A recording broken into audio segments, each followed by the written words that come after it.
It's time for the Loco Sports Lowdown. Here are your hosts, Justin Jarrett, Wes Kerr, and Max Araj. Not even close tonight. We got Justin Jarrett and Marcus Walsh at the outset. Wes spending some time with family, and Max out to dinner with the fam as well, and may join us here in a bit. And we're sure he'll have things to say about whatever we're talking about at the time he arrives, for sure. Right. For sure, he'll have some stuff to say about the baseball that was taking place over in Beaufort, which I believe was the Ozone was being played there, and the minors at Hilton Head, I believe, if I'm not mistaken.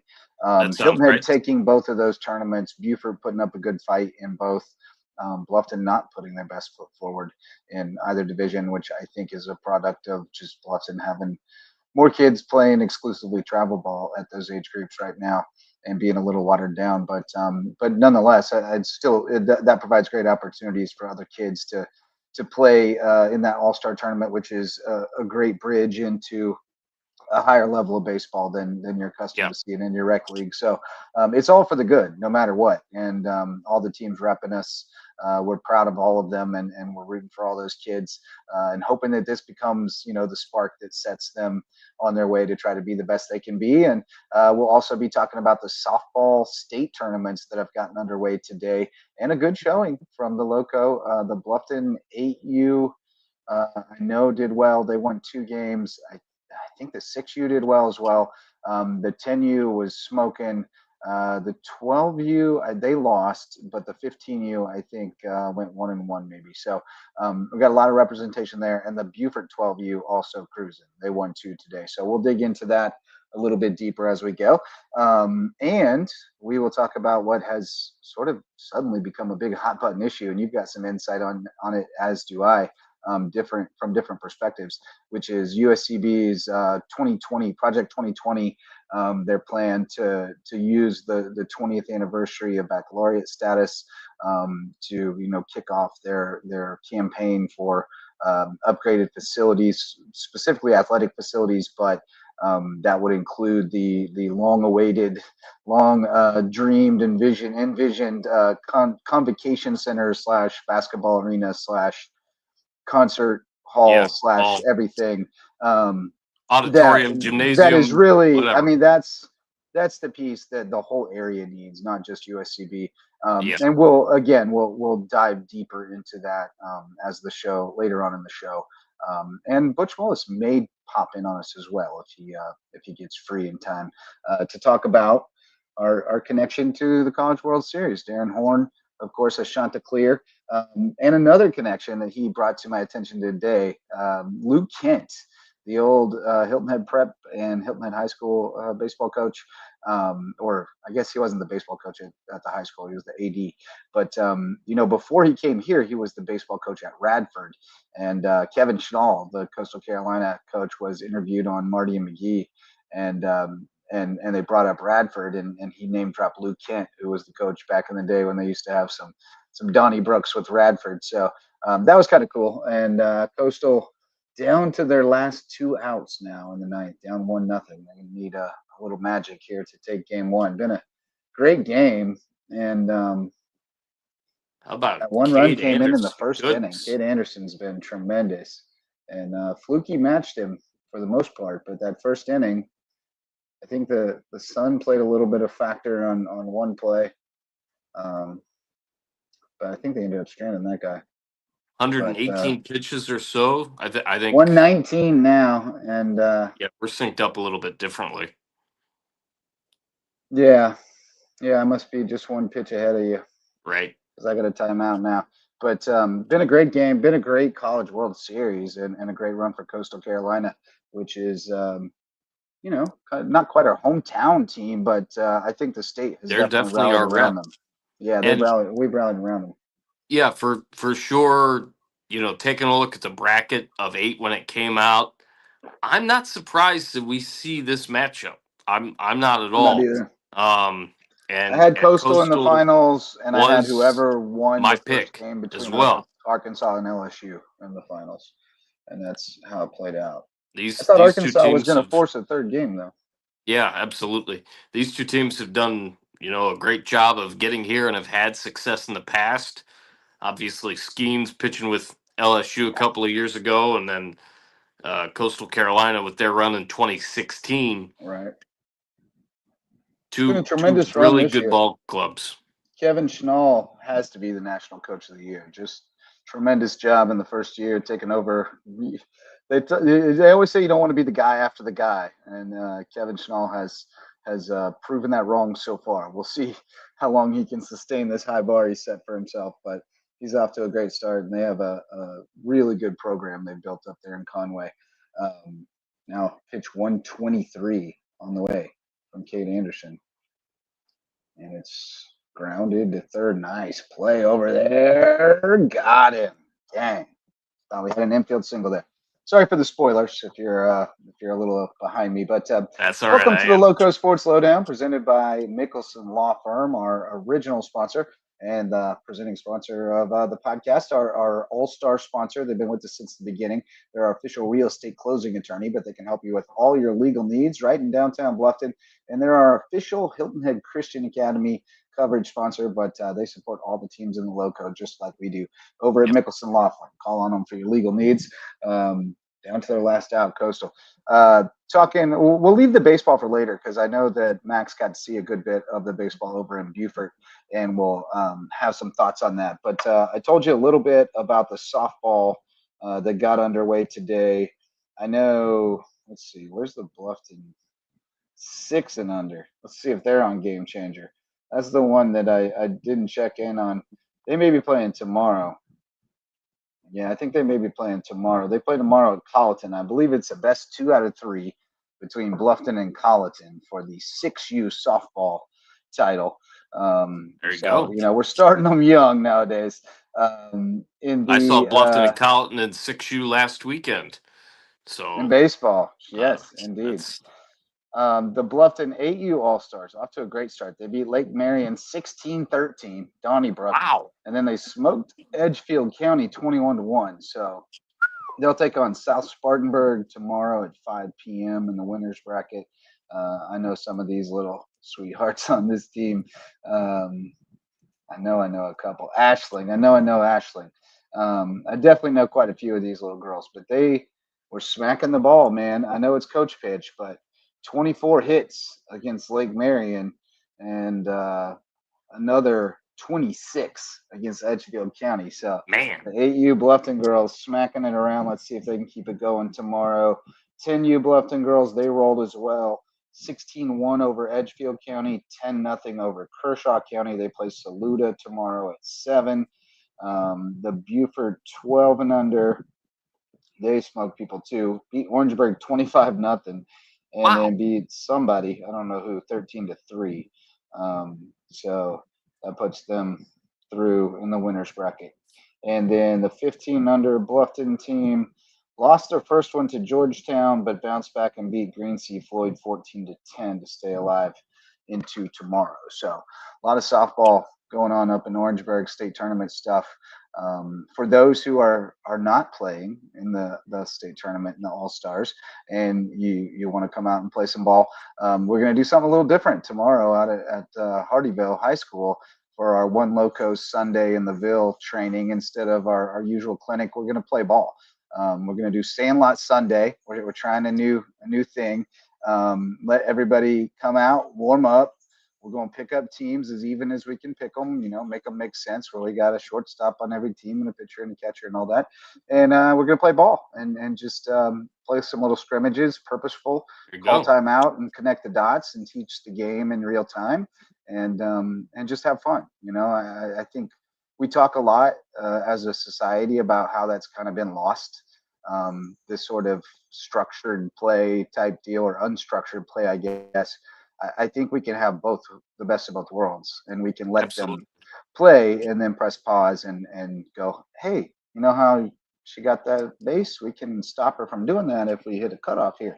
And so that's the idea. And we're going to see how many girls we can get out. We got at least a half a dozen girls coming down from Colleton, which is great to see.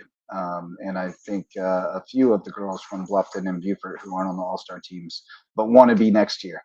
are going to come out and practice with us too. So go to oneloco.org and find the Sunday Sandlot entry, and you can sign up for that for $20, and that'll support our cause to keep adding more programming and getting our young coaches paid a little bit to help teach the game. So what you're talking about, in my opinion, JJ, especially with different athletes of different teams, possibly, is an accelerated version and a much larger version of what I did a lot when I played ball years and years ago, with the scrimmages that you would have for practice, where you would send a kid to the plate and you would have your entire field ready, and right. you could do an at bat, and it was, simming everything, and then the person that just hit, once he got across the bases, he goes to a position Right. and that person comes in to hit. Yeah, we do a lot of that. We usually do that at the end of any kind of practice or Right. clinic type deal. Everybody gets some live swings, and we play it live, so you get simulated defensive reps too. This we're gonna do it like when you show up at the Sandlot and you pick up teams and you play a game. We're gonna keep score. Like it's gonna be a competition, but certainly it's gonna be a teaching environment too. And we hope it grows, and we can hopefully offer it for multiple age groups each weekend, and you show up at this time if you're this old, and we'll strap them up and play for a while, and then send you on your way, and maybe we get the Kona ice truck out and make it a day. Eventually we'd like to have baseball and softball. Just let's pick a field and go play ball. So we're just trying to create more opportunities for kids to be exposed to the game in a positive environment that is a learning environment where they're going to pick something up they can take with them. But there's not that pressure to perform necessarily, or those barriers to entry. You don't even have to have a glove necessarily. We got gloves, show up and play, and we'll get after it. So looking forward to that. We got some other stuff on the docket. I know basketball training's happening tomorrow morning over at Hardyville. And I think Coach Brian from Trained Efficiency is planning one of his speed and sports sessions. So we're just trying to give opportunities for kids who want to get better to go out and do it right here in their backyard when they're not on the road, or maybe some of them aren't on the road at all, but the ones even that are, when you're home for the weekend, come out and train with us. And if you want to set up private or small group lessons, we can do that as well. We have some availability indoors and outdoors throughout the week now. So working on growing that up. But softball definitely on the rise in the Lowco. Baseball been here, and it ain't going anywhere anytime soon. We got a few sponsors to shout out. We got Hudson Seafood House on the docks, back in the Lowco Booster Club. Great place for seafood sunsets and cocktails on Hilton Head Island. Beautiful night to be out there tonight, I'm sure. Sounds like there were a lot of people trying to get on the island tonight as well. So Saturdays, that sounds about right. I stay in Bluffton and stay up to 78 if possible. Presenting sponsor of Under the Bus, also Hudson Seafood House on the docks. Check out a new episode every Monday night on the Lowco Media Network with Bob Stevens, Rich Basirico, and Curry Kirkpatrick. You may know that name if you're of a certain age. He's a legend, one of the greatest sports writers of all time. And now he's on the Lowco Media Network sharing his wit and wisdom, sometimes inappropriate. And banter, yeah. It's more banter with Curry, I think. He's sharp, man. He's still sharp. He's still got it. Very witty old guy. And he's not afraid to speak his mind, that's for sure. He'll cut you up. We also have Hilton Head Furniture as a sponsor. The Satola family, big supporters of the Hilton Head Christian Academy, and big supporters of LowcoSports. They have quality furniture handcrafted up the road in North Carolina and brought down here to the Low Country to sell to you to keep in your home for a long time. Hilton Head Furniture.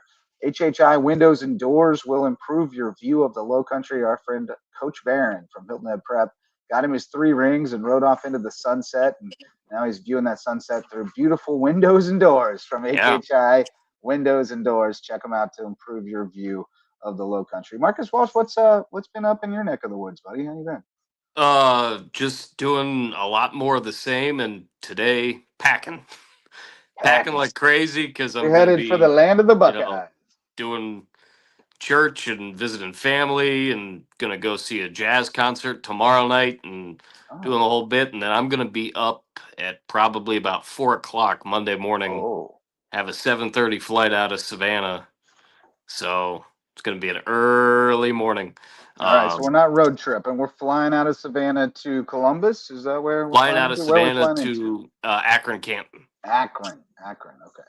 Akron Canton Airport.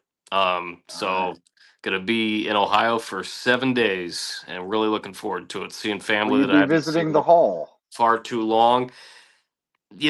I hadn't put that on the The radar just agenda? yet, but might have to do that. It's always sitting Might there, indeed right? have to Like do that. anytime you're within spitting distance of any kind of Hall of Fame, it's like in the Yeah, back of your mind, like, hey, if we get a little window, and we I might have pop over to not the hall. been. I used to go to the Pro Football Hall of Fame all the time because Never I been to live that one. 10 minutes south of the Pro Football Hall of Fame. So I used to go the week of Super Bowl with my dad. We would get streamers and decorations and a bunch of team apparel because we would have huge Super Bowl parties at my house.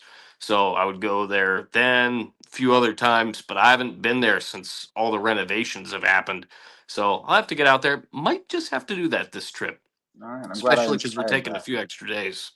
Um, but yeah, looking forward to seeing family that I haven't seen in far too long, and some other things have come up, and I'm going to be working a little bit.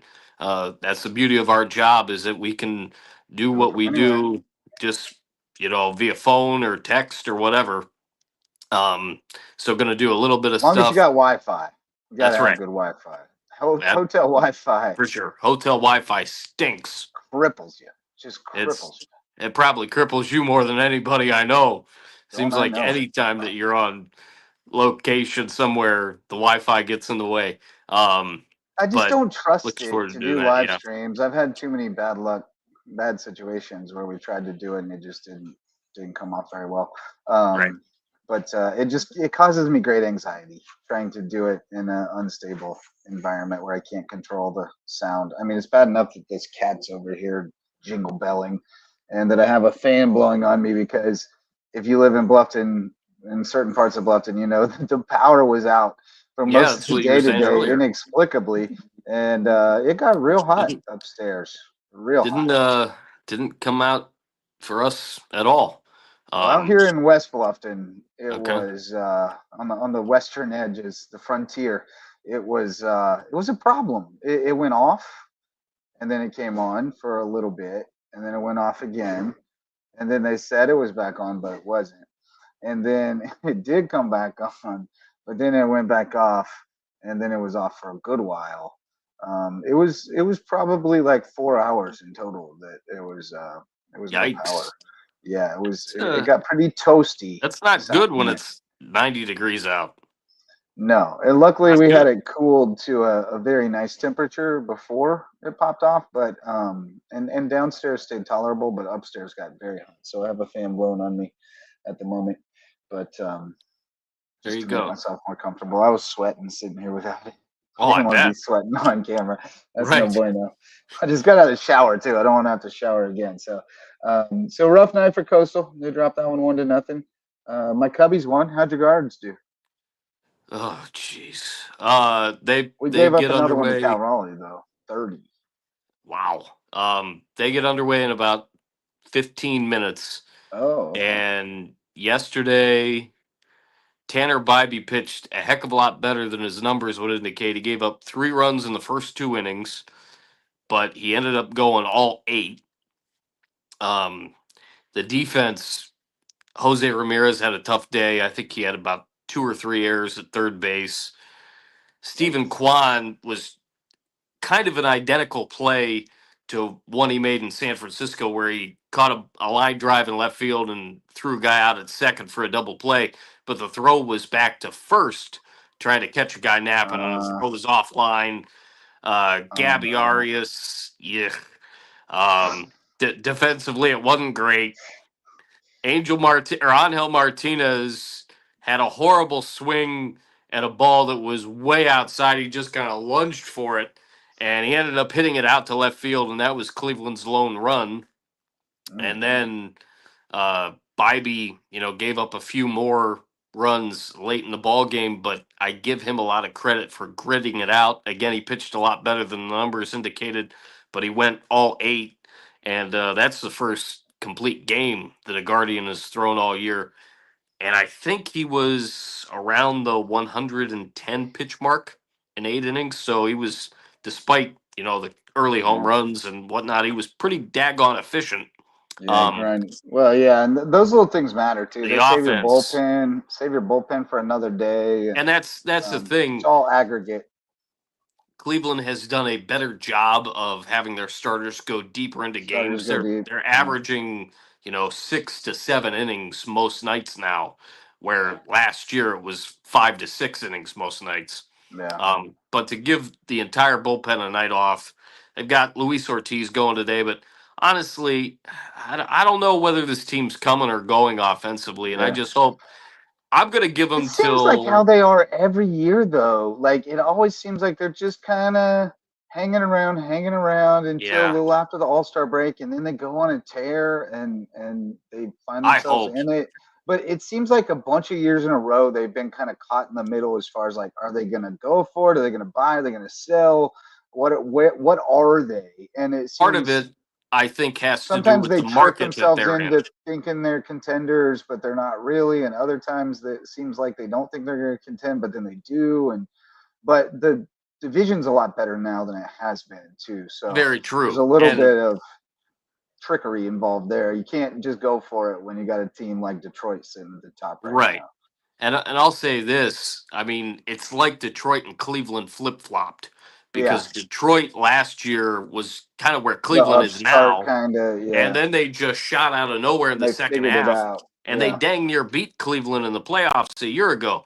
Cleveland got off to a rough start, 3-6, and then they went on like a 3 or 4 week tear where they were just winning, and now they're not doing it again. And right. there's so many little things, and I mean so many, that Yeah, have become bigger things with the way, whether you call it like a sophomore slump, with the way Stephen Vogt's managing, or yeah. I really think, and I mentioned it before I too, mean, I think they're just not quite, the roster's not quite as good as it was last that's year. You know, and I that's mean, what I don't I think votes alluded changed. I to. just think he doesn't have quite as many tools in the shed this year. I I They get might need to it. kind of punt and sell off a couple of pieces and make some strategic moves and build for next year, but I don't know. A lot of It's people hard to are, punt on any year while you've got Jose Ramirez in his prime. You know, yeah, like a lot of people think that Carlos Santana should get traded.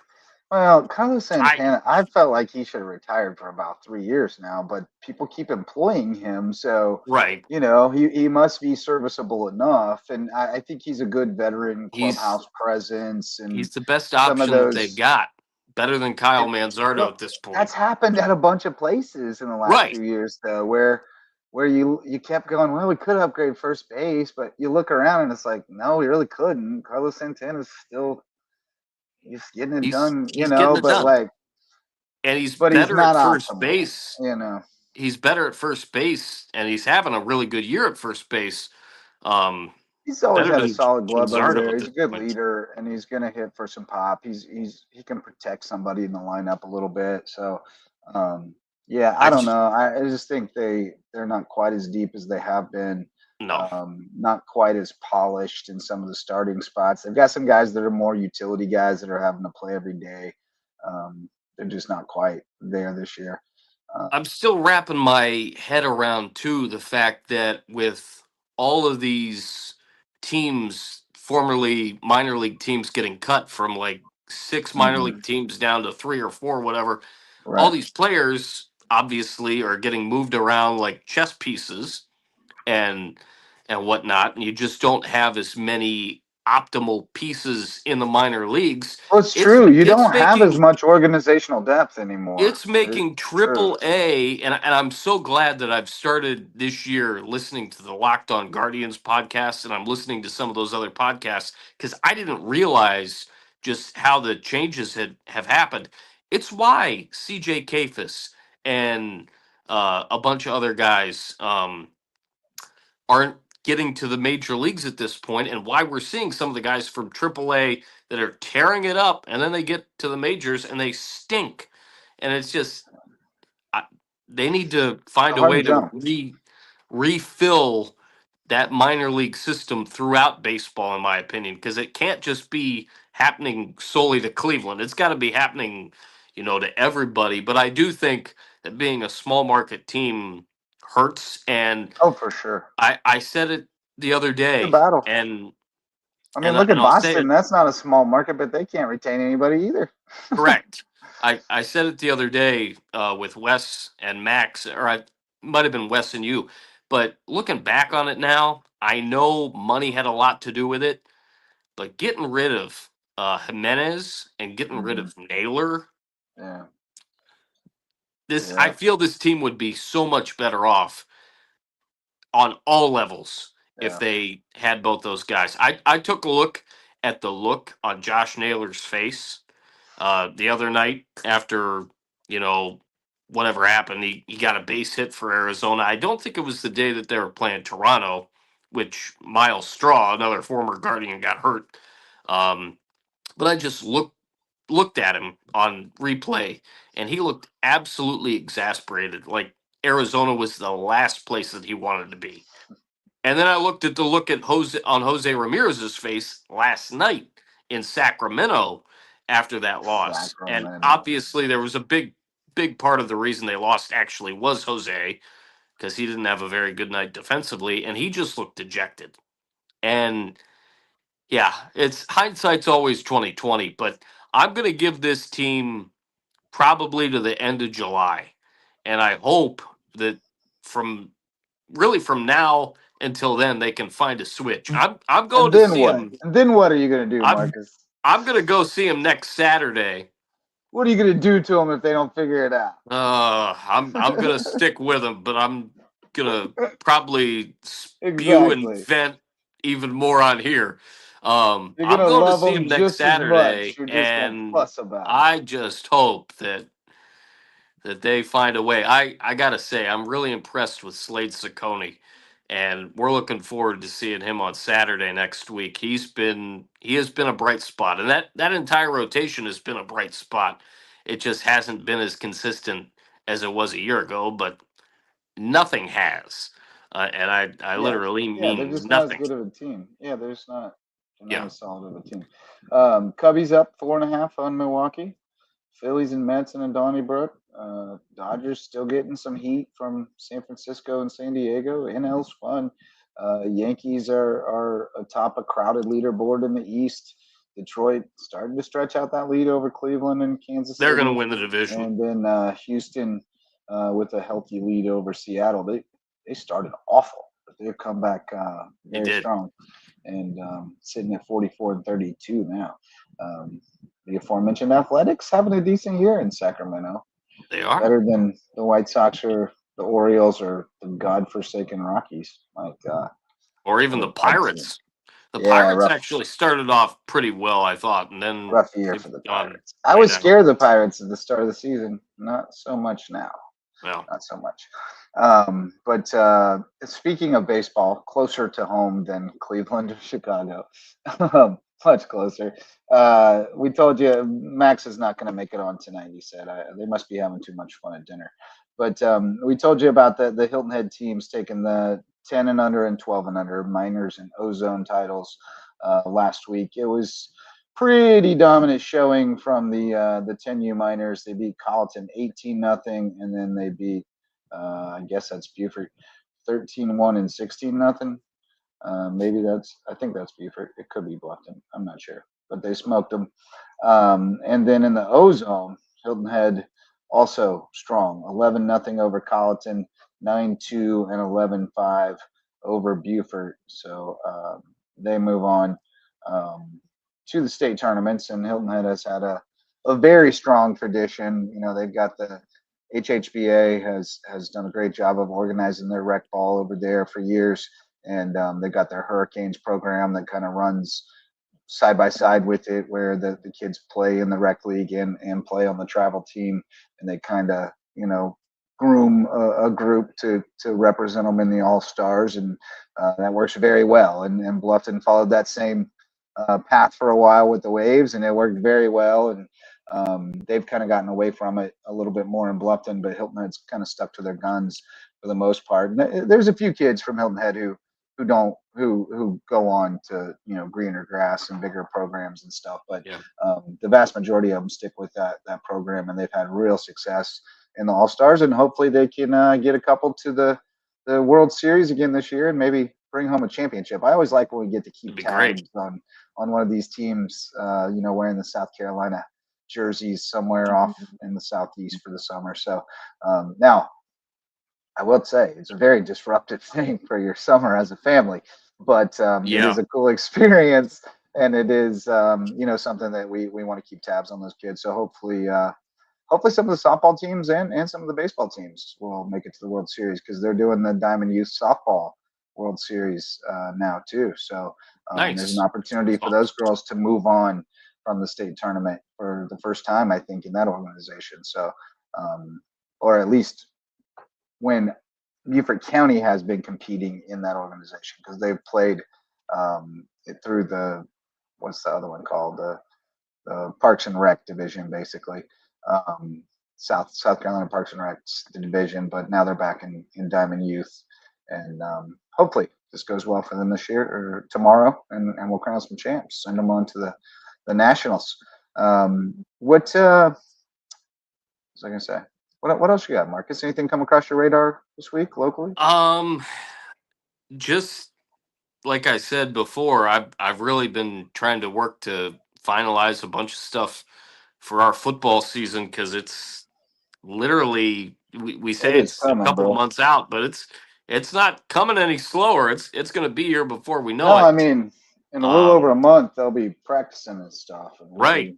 we'll be ramping up. So we're going to be, trying to figure out schedules and whatnot. I had some conversations with Jessa and the rest of the team about some of those things. Not the entire team, I should say, but Jessa and Maria and Jeremy and Lisa. A few of us chimed in with things yesterday as far as scheduling and whatnot. We might be getting closer. Spoiler alert: we might be getting closer to uh, getting a venue for media day, Okay, because it will not be switching it up, FWDG switching because it up, huh? well, Kevin left, and he was our main He source was your guy. to get there, Gotcha. obviously with his career at Hilton Head back in the day. So we've got a couple of ideas, need to flesh out more information, and that's what I'm going to be doing, from the Buckeye State and whatnot. So it's a lot of that, and then throwing some stuff to my guys Daniel Court, Kevin Libby, and Larry Jacomot that I found out from here earlier in the week, and just doing correspondence work. Uh, a lot of things in the hopper always. It never stops, even though it's the off season, and then the choirs that I'm in too are going to be starting up here soon with plans too. Big There you year for the go. Hilton Head Choral Society. Year 50. The Wow. longest running arts uh, association on Hilton Head. How 50 about that? The years. Choral Yeah. Society. Go check them out, folks. I just came across something that helped me interpret this, Marcus Walsh.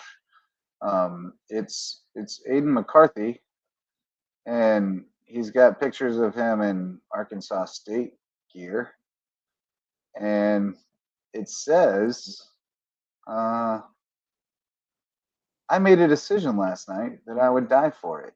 Drake, is this a commitment? I certainly think it is. It sure reads like a commitment. It sure looks flashy like a commitment. Yeah, I mean, It he reads didn't like a say I commitment, commit to but he Arkansas didn't say State, that he but committed. he said he made a decision last night and he would die for it. And that sounds a lot like a commitment to It me. sounds like a Um, commitment without saying if it's a commitment. so, that would be the second Loco quarterback to commit in a week's time, because Yeah, how Eden about it? Collum just made it official that he's planning to head to the U.S. Naval Academy and be a midshipman. And this would be the second D1 quarterback commitment in a week's time from the Loco, and we haven't had a whole lot of those coming through here. I mean, we've had a No, few, Gaston Moore, but that was a walk-on situation. That wasn't a recruited scholarship opportunity situation at UCF at the time, and then eventually to Tennessee.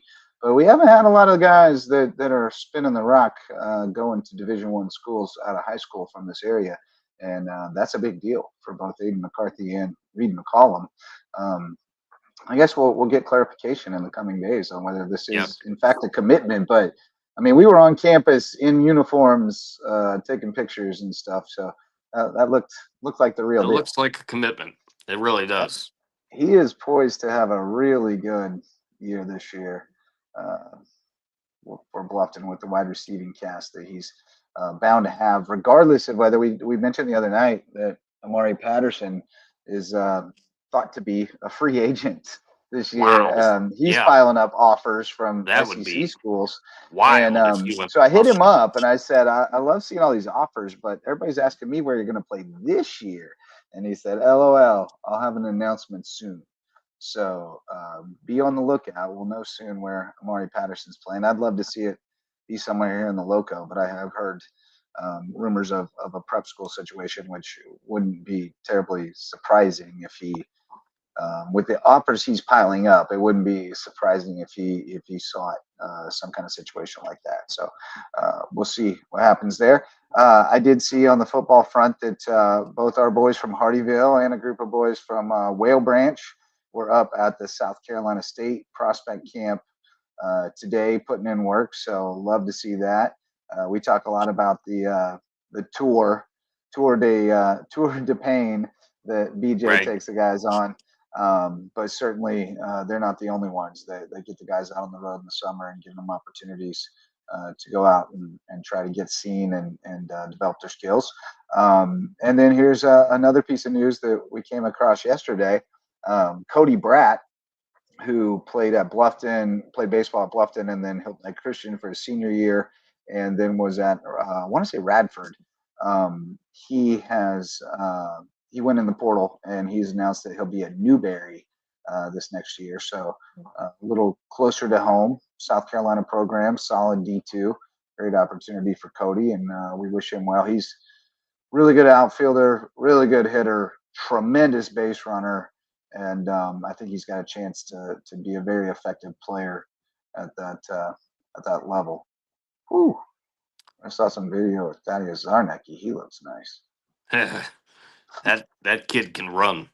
Um, Heard from Lisa Richardson and a couple others via social media this week as well that everything went well with the FCA camp over at the Excellent. Citadel this week. A couple of Loco teams there. I know JP2 was there for sure.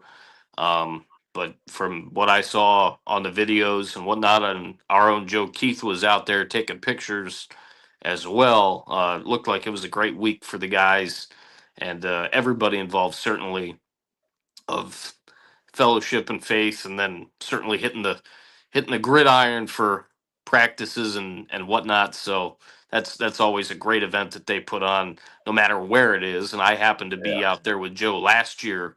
I think we were at the Bluffton locale because I can't remember if we were at Bluffton or HHCA, but last year they did stuff at both schools simultaneously, which was even cooler just to have both schools Yeah. represented Yeah, and that was whatnot. cool.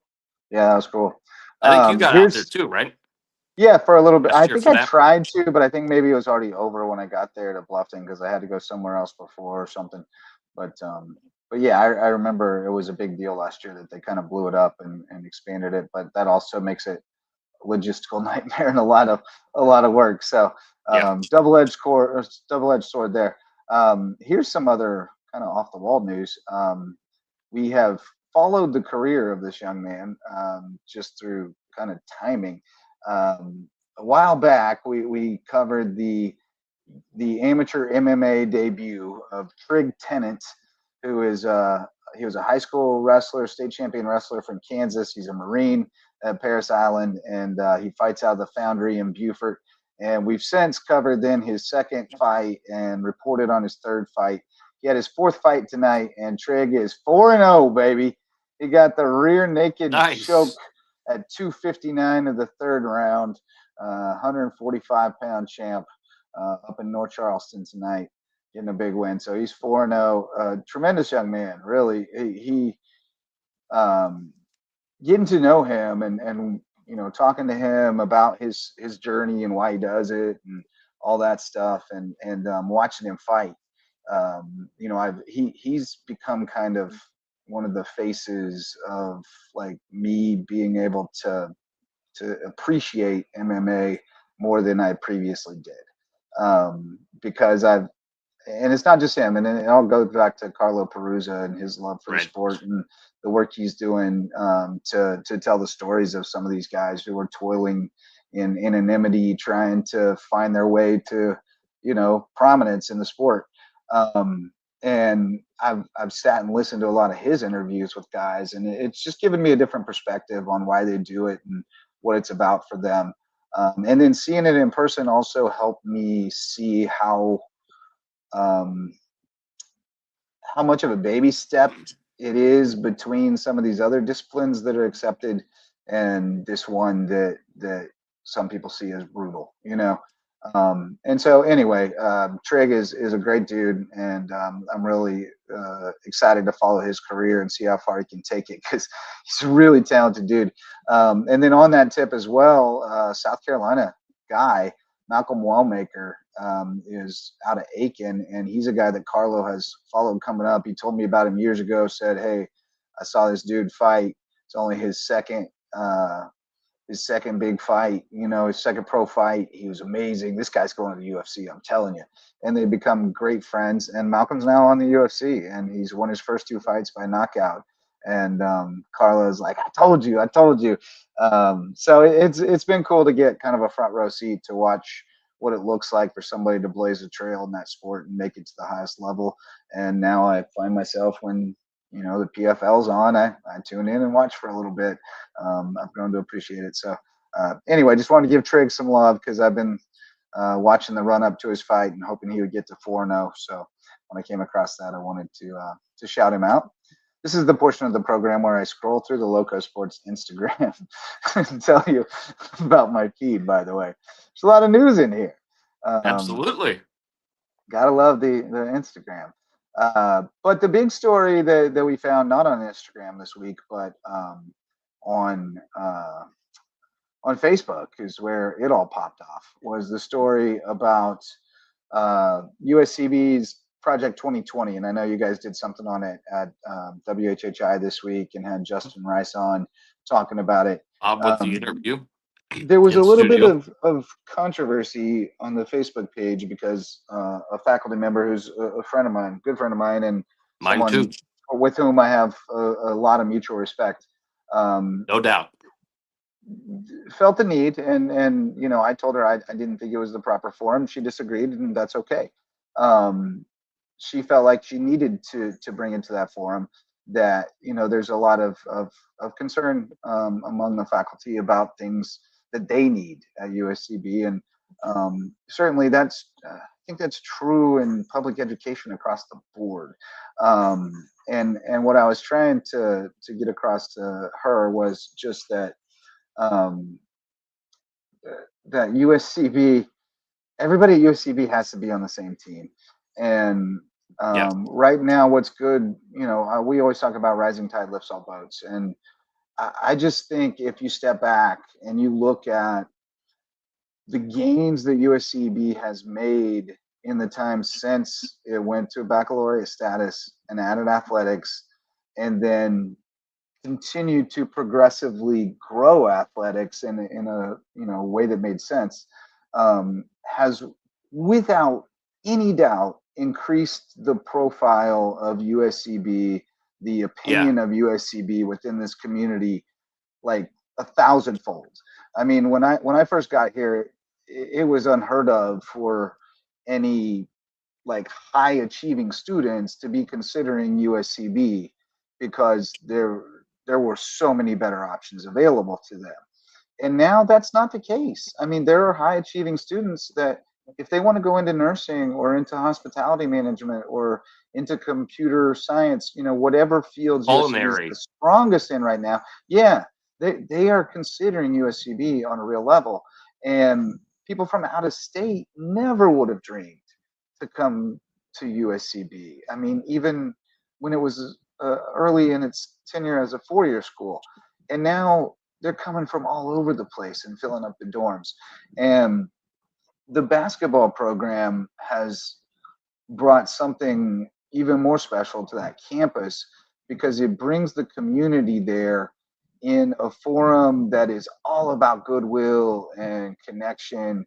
And literally, you have children who are growing up in the low country leaving that place with dreams of being a sand shark.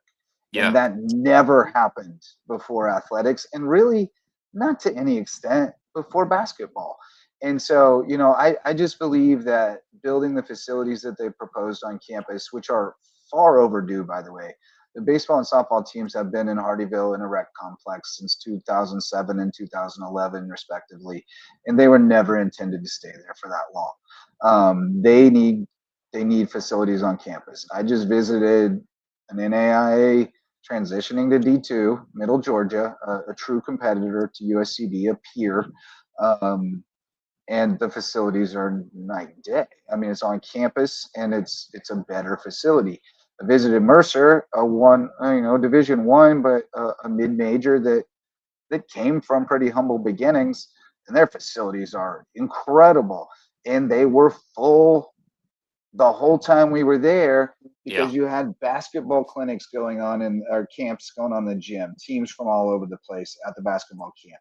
You had sand volleyball clinics going on up the hill from the baseball complex where a tournament is taking place. And the whole campus was just humming. And all those kids are prospective students.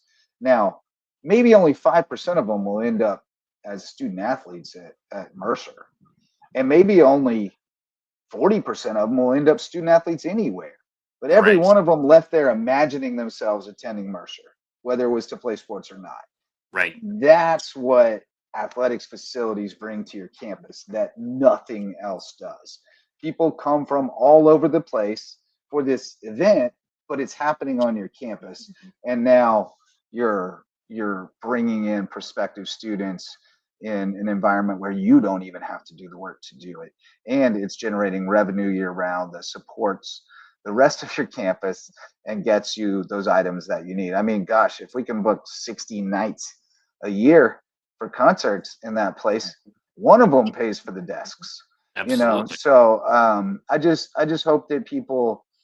One of the things that's frustrated me from the time I got here is to watch really good ideas brought to the table and picked apart and nitpicked apart and then thrown away Nothing gets done. when they could have been fine-tuned and taken across the finish line.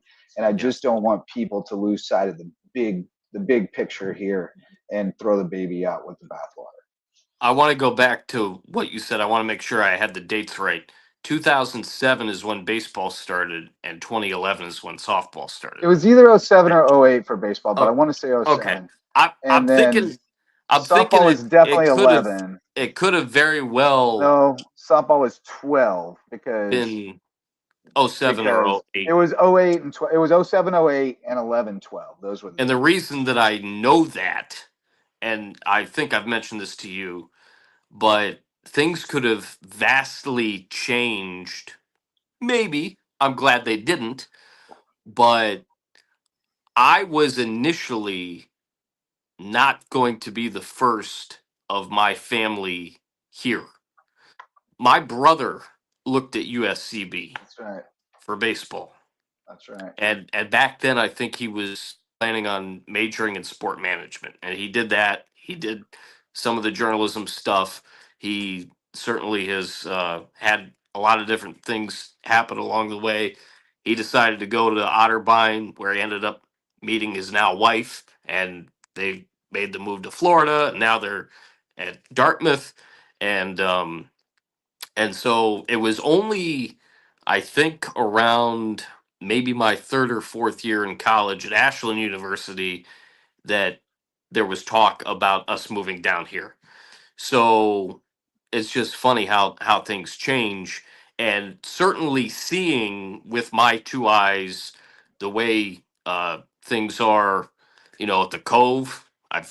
I've covered uh, basketball for both men and women. I've Yeah, filled in for you, and then doing the same thing for baseball.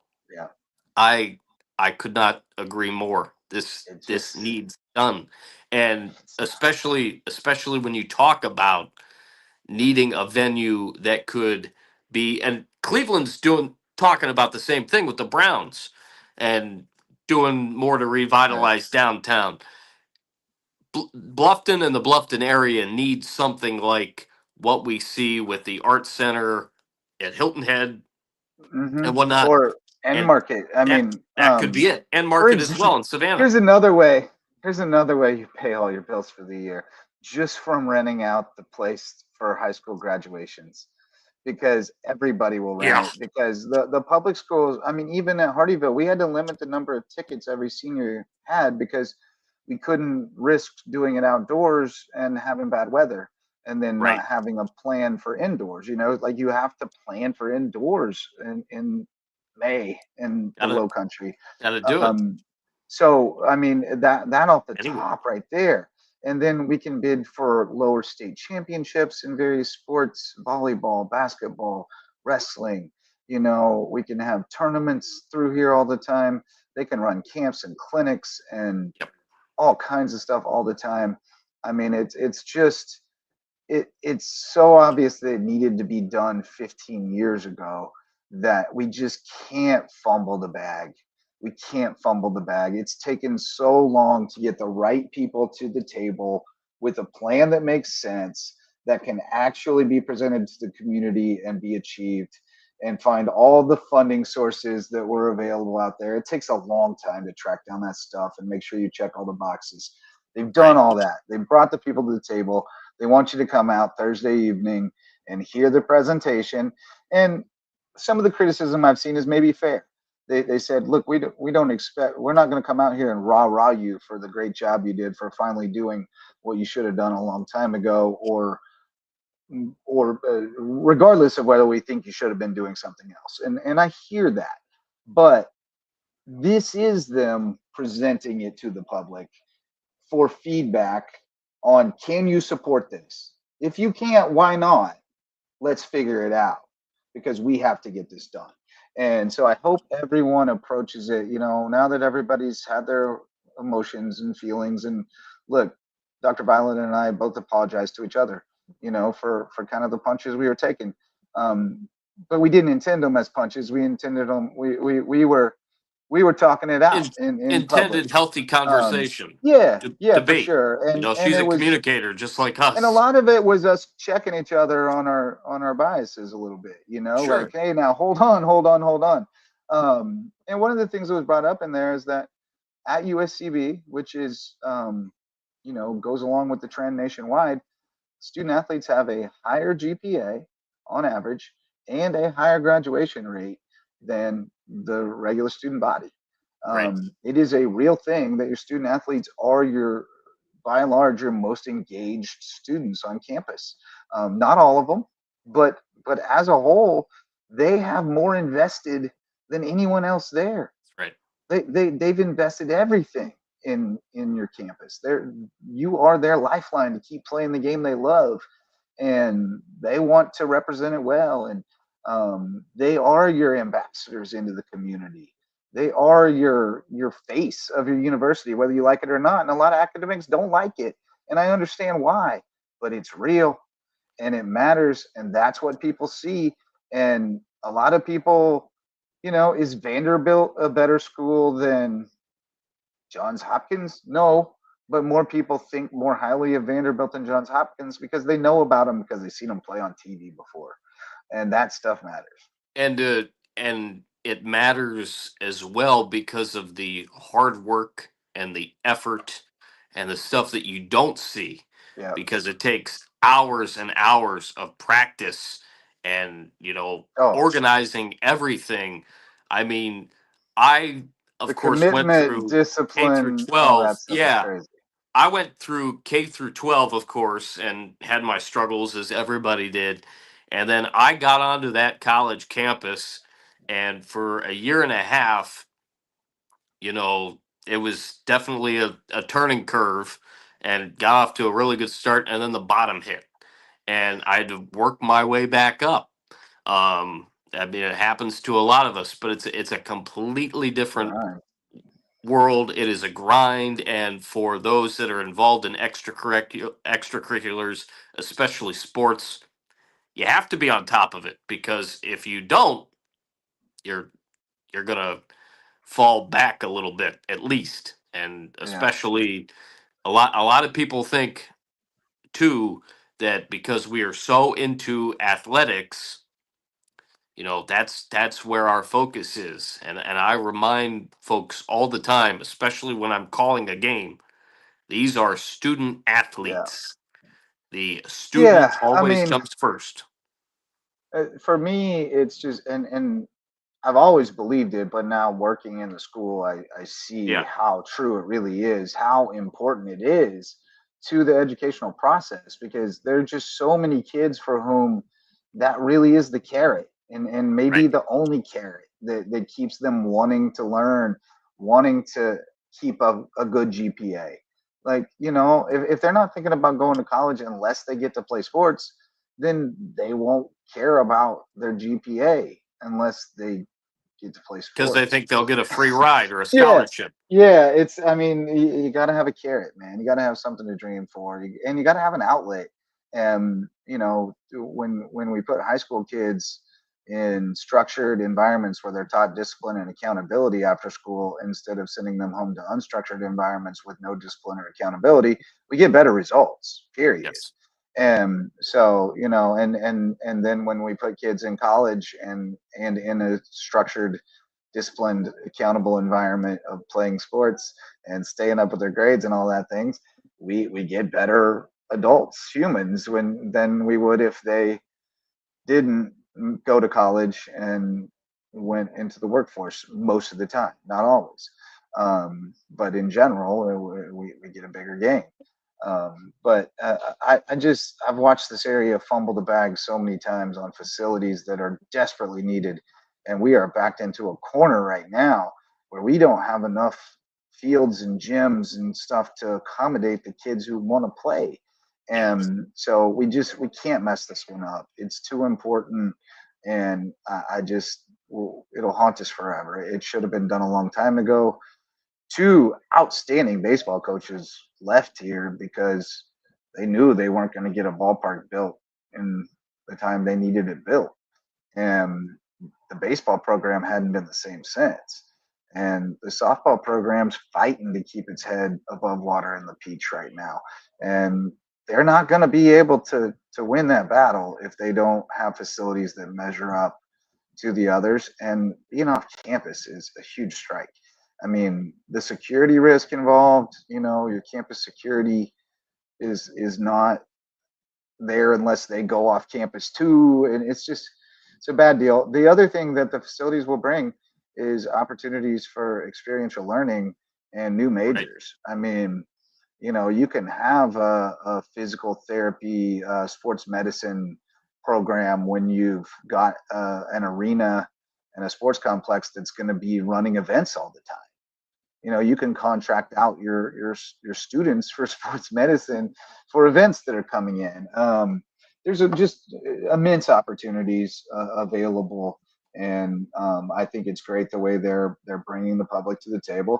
They're trying to engage stakeholders because they've learned the hard way that that's the way you got to do it around here. People don't line up and support half cooked ideas. They in the low country, they do not do that. They're not going to start it now and figure it out later. They want the I's dotted and the T's crossed, and they want to know where the money's coming from and where it's going and who it's going to serve and how. And they want the answers to the questions. So I think the way that this group has approached it in going and trying to seek the answers to all those questions ahead of time and bring it to the public, and then It's the right way to go. see where they stand. I'm hopeful. I'm hopeful that it's going to be met with support, and that we're going to get this thing done, and it's going to really usher in what I think could be an incredible new era for USCB athletics, because I've always believed this thing was just a powder keg sitting there waiting to explode, and we were always just a couple of steps away, and this was always the big hurdle. So I couldn't be more excited. I couldn't be more supportive, and I hope that folks recognize the opportunity in front of us and support it in whatever way they can to make it happen. Yeah, I couldn't agree more with what you just said there. Um, to keep everybody focused on trying to get better, trying to improve, and getting things done. You said it so well, just with the fact that ideas get bandied about and bandied about and bandied about, and they start to get them going, and then they hit a snag, and then they're just like, no, we're not going to do it. It just it's not the way that it should be done. And there are so many things that need to change. But as far as what we're talking about right here, right now, it sounds like everything is well on its way. And obviously, the platform. I'm biased, but the platform was great. Bob did a great job with the interview, Mm-hmm. and never doubt Bob Stevens for a second. No, no. But it was tremendous, and like you, I'm very hopeful that that something will happen, and we'll all be better for it, especially those of us that cover USCB and the like as well. 10-4, 10-4. I was going to look up I believe it starts at 5:30. Is that right? On Thursday? Um, Trying to think off the top of my head. I That got it seems a little here. early to me Yeah, I thought from so what I too, but saw.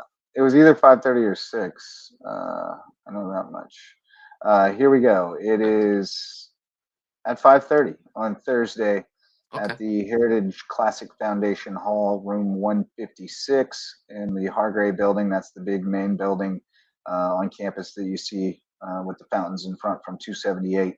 So parking around to the side there, and you can come in and hear about the 2020 project, a multi-purpose arena and sports complex on the Bluffton campus that will support athletics, education, entertainment, and community events. This is a big deal. It's a very big deal, and something that would change our area really for the better. So get out there and have your voice heard, folks. Be part of the process. Love it. Absolutely. All right, Marcus Walsh. Well, let's do our last sponsors and our parting thoughts and call it a night. We got Base Hit Life, baseball and softball themed apparel for the diamond. Live your best base hit life and look stylish out there at the ballpark this year with the basehitlife.com. Dr. Ambrose Cole, official chiropractor. Find him at Rooted Living Wellness in Bluffton, and he'll get you feeling right, mind, body, and spirit. Reverence Wrestling Club is our official wrestling sponsor and presenting sponsor of the Lowco Grind. Check out their Facebook page or their website to see all the great offerings they have this summer. Lots of camps going on. And I saw that May River was up at the Citadel camp, and I think they whooped up on some people. So Okay. Sharks coming back for more this year. I didn't Barefoot see Floor them listed. Care for the wrestling camp. Oh, okay. I'm Yeah. still thinking football. I Got it. heard. I'll get to more about that later. But Barefoot Floor Care of the FCA. Low Country will get your floors so clean your feet will thank you. And then Jay's Barber Shop. Speaking of wrestling, our guy Jay's son Jacob is making the move to May River this year, and he just went 8-0 at Citadel Camp. Beat the kid from Fort D and the kid from Lucy Beckham. So that's tough. There you He go. trains at Reverence. Yeah. But Jay's is the place to be in Ridgeland, whether you need a haircut or not. Say hi to our friends, because there's bound to be a few of them in there at any given time. All our folks get their ears lowered at over there at Jay's. Oh, we got some UFC fights going on. John Jones retired, as a matter of fact. Okay. As far as parting thoughts go, John Jones, UFC legend, hanging them up. Marcus, you got a parting thought for us? I do. I meant to ask this a couple of weeks ago when I was talking about some other stuff, Major League Baseball related, and I didn't. And I knew that if I waited Oh, longer, it I wouldn't have know. mattered anything. But I saw something. Actually, Sam brought this to my attention. The Funky Bunch brought this to my attention just a couple of weeks ago.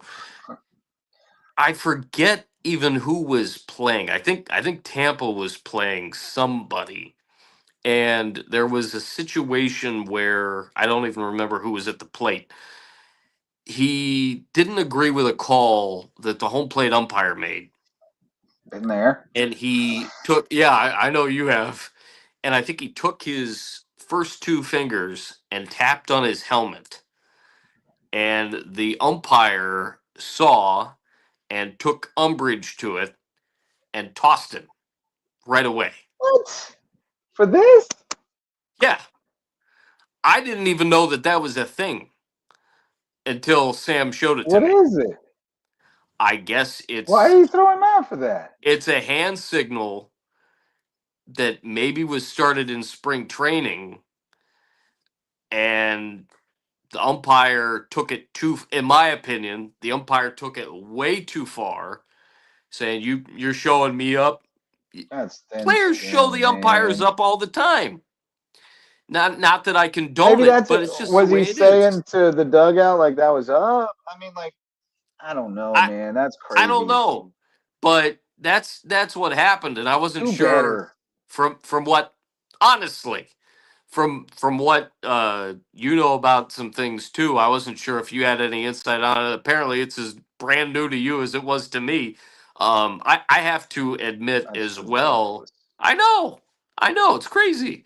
I have to admit it as well. I don't know how long they've been doing this, but I didn't know until not this past spring training, obviously, spring training of 25, but in spring training of 24 is when I first came across the rule that we just talked about again with pitchers the other day, where you can have a pitcher throw like an inning or an inning and a third, and then have them evacuate and then bring them back in the next inning. I thought Oh, that like have him go play the in outfield? 24, what's that? Well, you can have him go play the outfield. That That's too. what Joe Madden used to do. I But in spring training they'll let him re-enter.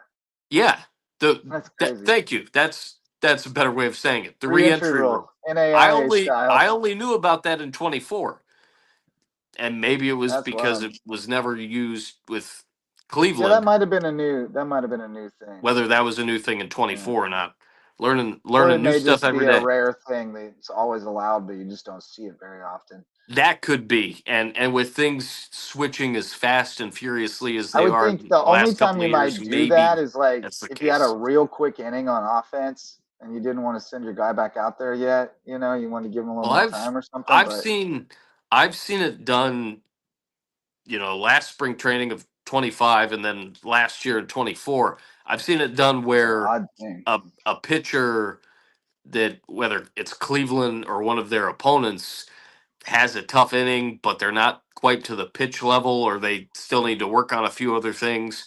So they literally say, we're bringing in somebody out of the bullpen to finish this inning, and then we'll bring you back in to get more work done, instead of going out and, say, throwing a bullpen. Right. Maybe they Right. want them to see more live hitters and Right. whatnot, because you can't simulate that. People No, you try, but can't. you just No, can't. it's not the same. It's not the same as when you're trying to get the guy out and he's trying to get on base in a live situation. Right. Well, I guess as a last parting thought, I guess we got to talk about the fact that we are openly bombing Iran now. So things are escalating in the Middle Yeah. East. It's great to have a distraction of sports to talk about and think about during times like this. But certainly, we're both old enough now that we've seen this happen a few times in our life, and it's always uneasy. It's uneasy for different people for different reasons. For young people, it's uneasy because you start thinking about the draft and bygone wars, and for older people, it's uneasy because you just have a little more Brings perspective and memories. yeah, and you just the longer you live, the more you realize that nothing good ever comes from war. I think, and so you just hope it doesn't come to that. You'd hope that we get past that at some point, but here we are, Yeah. and it's going to be an interesting and tumultuous time on the global stage for a little while, and we seem to be in the thick of it. So, to those who do serve in our armed forces. We thank you as Thank always you. for your commitment, and we wish you the best of luck. We hope that this passes by peacefully from this point forward, at least, and that you aren't put into harm's way over disagreements across the world, certainly. But it's a scary time. It's a scary time anytime that we're engaging in acts of war with another country. It's frightening. And it brings to mind a couple of things for me, and hopefully it does, for everybody. Iran. But well, no, the situation that we're back in Yeah. war, not No, I mean Iran. Iraq. I mean, it brings to mind Iraq.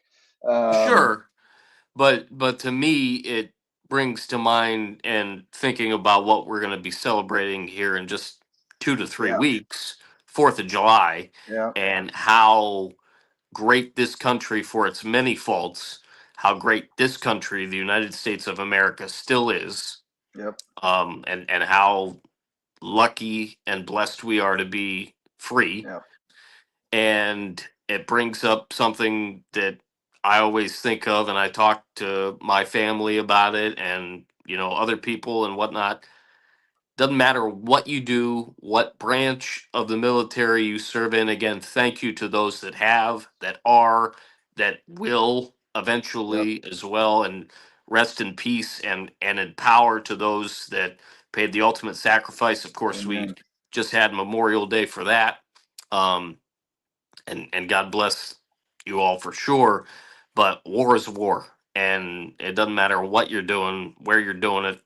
It's It it's sucks. dangerous and It's anybody who's taken part in it knows it's the worst. It's the worst. yeah. And I haven't, thank goodness. But I've talked to enough people who have to have a little bit of perspective, and it's never good. It's never good. So hopefully, this plays out the way that that our leaders and the Israeli leaders see it playing out, which is that we have sent a strong message, and that'll be that. But it's usually not that simple in geopolitical conflict, especially in a globalized economy that we live in today. I mean, everybody's intertwined, and so it's going to be a tense time. And prayers to our leaders that they can get us through it, and that we can all lean on each Amen. other and until better times. So, Yep. on that note, let's think about sports. We'll be back at it. We're gonna do it again tomorrow night, I believe. Wes will be back, but we may punt to Monday depending on what's going on tomorrow evening. But we are going to be out at the softball field tomorrow, 2 to 5 at Hardyville. If you want to get some reps, come out and join us for Sandlot Sunday. It's going to be a good time. Sign up at oneloco.org. Just $20, and we're going to play for about 3 hours or so.